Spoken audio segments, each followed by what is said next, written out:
Continuons sur le thème de la protection des boisés. On le sait, ça fait des semaines, des mois, voire des années qu'on en parle. La Ville a tenu une grande consultation. Il y a un sondage qui accourt actuellement. On le voyait il y a quelques instants, la Chambre de commerce et de l'industrie qui appuie la proposition de la Ville de protéger 90 des boisés en zone urbaine. Maintenant, il peut y avoir également des opinions qui sont divergentes, ou peut-être pas tant divergentes, mais qui questionnent les façons de faire. C'est le cas de l'ex-députée Lucille Mété. Bonsoir et bienvenue. Bonsoir. Vous avez déposé un mémoire. Oui. Qu'est-ce qui vous interpelle dans cet enjeu qui est de la protection des boisés? Bien, d'abord, comme je l'ai mentionné, j'ai reçu en cadeau un livre qui parlait de l'environnement. Puis ça a donné justement au moment où on avait une consultation. Et la situation planétaire, mais de la région, est assez inquiétante au niveau de notre environnement. Et puis, déjà, on est en bas du seuil recommandé de 12 de protection des boisés, qu'on vise 17 des boisés d'ici 2020. Selon nos calculs, on est à 6-7 donc bien en bas de ça, ce qui est déjà une situation inquiétante. Et puis quand on voit qu'il commence à avoir des maladies pulmonaires en Montérégie à cause justement du manque d'arbres qui captent notre CO2, bien, c'est très inquiétant. Que pensez-vous de la position de la Ville de vouloir sauvegarder 90 des boisés en zone urbaine? Bien, on s'entend que ça n'a même pas de bon sens. Comme la conclusion de mon mémoire, je me demande comment ça se fait dans une situation aussi inquiétante que ça. Comment ça se fait qu'on fait une consultation pour connaître l'opinion des gens, alors qu'on devrait faire une consultation pour savoir comment on conserve intégralement tout ce qui nous reste et qu'on va faire du reboisement pour arriver à nos objectifs. Vous semblez aussi être agacé par cette relation qu'on établit entre le coût de ce programme. Parce que la Ville dit oui, on va conserver 90 mais pour faire ça, il faut acheter des terrains, donc il faut emprunter de l'argent, si bien qu'on va augmenter votre compte de taxes en moyenne d'à peu près 40 par année, là, selon les valeurs de maison. Oui. Vous semblez agacé par cette espèce de calcul qu'on dit aux gens, bien, l'environnement, ça a un coût, donc si vous voulez protéger les arbres, ça va vous coûter tant. Oui, mais agacé, c'est un très faible mot pour exprimer ce que je pense réellement. Je vais vous dire ce que j'ai appris aussi qui m'a vraiment, en tout cas, dérangé au plus haut point. Vous savez que quand on a des boisés qui ont une valeur, bon, j'ai regardé au rôle d'évaluation 29 cents le pied carré pour un boisé dans le bout de l'Acadie, un boisé qu'on voulait développer. C'est bien connu que si on change le zonage, parce qu'actuellement, c'est zoné vert, on ne peut pas construire. Si on change le zonage, inévitablement, on fait augmenter le coût des terrains. La Ville savait pertinemment qu'on s'en allait en consultation sur les boisés depuis l'été passé. Et parallèlement, ils ont fait une demande. En fait, ils ont fait toutes les démarches pour faire modifier le règlement du zonage, ce qui a supposément comme impact de faire augmenter le prix des terrains. Et le fameux boisé 44 dont je fais référence dans mon mémoire... Vous parlez de l'Acadie ici? De l'Acadie. Non loin du club de tir. Exactement. Ce boisé-là, qui a actuellement une valeur de 911 000 au rôle d'évaluation, la Ville l'évalue maintenant à 5,6 millions.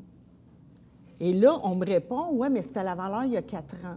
Bien, si ça augmente de 4,5 millions en 4 ans, je pense qu'il y a un problème. Et le règlement n'a même pas passé. Et j'ai questionné à l'Hôtel de Ville, c'est vraiment le prix qu'on a payé. Alors moi, dans le plan de conservation qu'on a, aujourd'hui, on a déboursé 22 millions dans le plan de conservation. Et il y a d'autres terrains, j'en ai mentionné dans mon mémoire, qu'on a payé 1,3 million de plus sur une valeur de 5 millions que le prix d'évaluation. Alors, mon questionnement, qu'est-ce qu'on a dans ce plan-là? On a-tu pour notre argent? Bon, revenons au cas de l'Acadie. Club de tir, on sait qu'il y a une problématique avec le bruit. Oui. Dr Luc Ouimet projette de bâtir un club de tir intérieur, mais évidemment, pour amortir les coûts, souhaiterait aussi développer une zone non loin avec du domiciliaire. Je veux faire attention aux mots utilisés, mais quand je lis dans votre mémoire, vous semblez, je ne sais pas si on peut dire insinuer, mais vous semblez remettre en question, est-ce que vous parlez de favoritisme ou de territoire plus fertile à M. Ouimet qu'à d'autres entrepreneurs dans ce dossier-là? Qu'est-ce que vous voulez dire au juste? C'est que la Ville s'en va... On a un problème de bruit. Alors, il y a de la réglementation pour ça. Et ce qu'on demande à la Ville, puis surtout pour la quiétude des citoyens de l'Acadie, près du chantier, c'est d'appliquer la réglementation. À la limite, si on ne respecte pas, qu'il fasse fermer. La Ville ne veut pas aller dans des démarches judiciaires. Allez-vous jusqu'à dire qu'on fait un traitement de faveur à Luc Ouimet? Bien, le parallèle que je fais, si M. Latour, vous faites du bruit chez vous, qu'il y a des plaintes de voisins, est-ce que la Ville va vous donner de l'argent pour insonoriser votre maison? Alors, c'est ce que M. Ouimet demande. Permettez-moi de faire un développement que je puisse faire quelques millions pour m'aider à bâtir un centre fermé. Et la Ville n'a pas d'affaire à aller dans ce sens-là. Tu sais, oui, s'ils veulent un développement qui juge que le développement est nécessaire, mais pas pour aider financièrement quelqu'un. C'est là que j'ai de la misère, puis d'autres gens aussi ont de la misère. Vous avez une réserve. Bien, une réserve, c'est sûr. Mais il y a aussi, on le sait, là, c'est que 4 boisés sont touchés dans cette réglementation-là, dans le projet, le règlement. Et pourtant, le maire a dit au dernier conseil que dans le cas de l'Acadie, que le boisé, on n'y touchait pas. C'est ce qu'il dit. Mais actuellement, la meilleure façon de ne pas y toucher... Donc, si on ne touche pas le boisé à l'Acadie, en quoi ça avantage Luc Ouimet? Bien, du moment où on change le zonage, il y a tout le temps de l'empiètement qui se fait.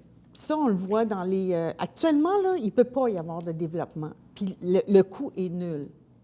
Puis vous comprenez que si on change le zonage puis qu'on fait augmenter le prix du terrain, si le terrain, actuellement, vaut 1 million, mettons qu'il vaut 1,5 million, pourquoi qu'on paierait 5,6 millions pour le mettre dans le plan de conservation? Ça, c'est mon questionnement. Et je comprends très bien qu'il y a des gens qui ont acheté pour faire de la spéculation. Mais on est rendu à un moment donné où notre qualité de l'air, c'est notre qualité de vie, c'est notre santé qui en dépend. Puis il faut trouver des solutions qui vont être favorables pour tout le monde, autant pour les propriétaires de terrain que pour les citoyens. On est tous touchés par notre qualité de l'air. Vous faites allusion également dans votre mémoire au coût de l'étalement urbain. Oui. En fait, des coûts qu'on ne sait pas vraiment. Non. Il n'y a pas de réelle évaluation là-dessus, mais en même temps, l'étalement urbain, je pense que c'est une constatation. On n'a qu'à penser, prenez une photo dans votre tête là, de 15 ans, Chambly ne touchait pas l'autoroute 35, il n'y avait pas de 10-30. Marieville, Saint-Césaire, puis Saint-Paul, puis Rougemont n'étaient pas développés comme il l'est aujourd'hui, ou Farnham. L'étalement urbain a fait son œuvre. La moitié du Québec habite ou à peu près là, dans la région métropolitaine. Et c'est pas demain la veille que ça va se terminer. Oui, mais l'étalement urbain, là, ça fait 20 ans que les gens en parlent. Maintenant, la dernière tendance, c'est de dire... de toute façon, on regarde, là, il y en a eu du développement à Saint-Jean des dernières années. Les comptes de taxes ont toujours continué d'augmenter et la dette aussi. Alors, c'est où que c'est rentable de faire ça? Un. Mais deuxièmement, il y a des coûts, puis ça fait longtemps. Déjà dans une campagne en 2005 à la mairie, c'était déjà démontré que faire de l'étalement urbain, c'était pas rentable, surtout pas à court terme. Alors, c'est quelque chose de... C'est pas nouveau, ça, ce concept-là. Êtes-vous davantage favorable à la densification, à aller vers la hauteur? Et si oui, c'est quoi le maximum qu'on se donne en termes de hauteur de ce qu'on peut faire d'une ville comme Saint-Jean? Bien, exactement. Je vous entendais tantôt parler d'un immeuble à 20 étages. Oui, c'est M. Sanson qui projette ça là, pour son nouveau complexe sur la rue Conrad-Gosselin. Il est grand, lui. Il voit ça en grandeur. Il voit ça en grandeur, M. Sanson. Mais c'est ce qu'on souhaite, développer les secteurs qui sont déjà... De toute façon, les orientations gouvernementales vont dans ce sens-là. Et d'ailleurs, le ministre Moreau a refusé le règlement dans le coin de l'Acadie, de changer ça, justement à cause de ces raisons-là, qui veulent bâtir où il y a du périurbain. Toutes les questions de zonage, c'est un peu compliqué pour les gens, parce que d'une part, il y a les villes, il y a aussi la MRC. Vous-même, vous êtes une ancienne députée, donc vous connaissez ça un peu davantage, mais qui fait quoi là-dedans? C'est-tu la ville, c'est-tu la MRC, le schéma d'aménagement? Qui, à force de loi, parce que ultimement, le ministre tranche. C'est la Ville qui doit faire changer le schéma d'aménagement pour pouvoir changer son zonage ici. Mais bref, c'est la Ville. Le schéma, ça se fait à la MRC. Oui, la MRC, mais c'est la Ville tout de même qui prend la décision, qui demande au Conseil des maires, à la MRC, de faire le changement. Oui. Mais c'est quoi votre question, M. Latour? Bien, en fait, c'est parce que la question que je me pose, c'est, bon, là, il y a une consultation, il y a un projet qui est sur la table. Ultimement, il y avait quoi, 300 personnes à la consultation publique. Sentez-vous sincèrement, les élus étaient là, ils ont entendu ce que les gens avaient à dire. Pensez-vous qu'il y a quelque chose qui va changer dans la position de la Ville ou si vous pensez qu'on va l'adopter intégralement? Bien, moi, ce qui me surprend de tout ça, en 2010, la Ville en a fait un sondage. Déjà, en 2010, 67 de la population voulait tout conserver. En 2010. Il y a eu d'autres destructions depuis. On se questionne pourquoi la Ville fait encore des sondages. Et sondés qui? Parce qu'il faut être au courant de l'impact de tout ce que ça a. Moi, il ne faut pas juste vous présenter, ça va coûter 70$ sur votre compte de taxes. Il faut donner l'impact aussi. D'ailleurs, je déplorais que durant les 5 séances de consultation, il n'y a jamais parlé de notre qualité de vie et santé et de l'impact environnemental sur notre santé. Là, au moins, la dernière rencontre de la semaine dernière, il y en a été question. Bravo, au moins, ils ont informé la population de ça. Mais ce qui est étonnant, moi, j'ai assisté à 2 rencontres. Je dirais, c'est sûr que les gens sont frileux, les propriétaires, de s'exprimer, mais les gens étaient, je dirais, à 95 d'accord à tout protéger. Et là, on parle d'une perte là, combien d'hectares? Je vais vous dire ça, combien d'hectares?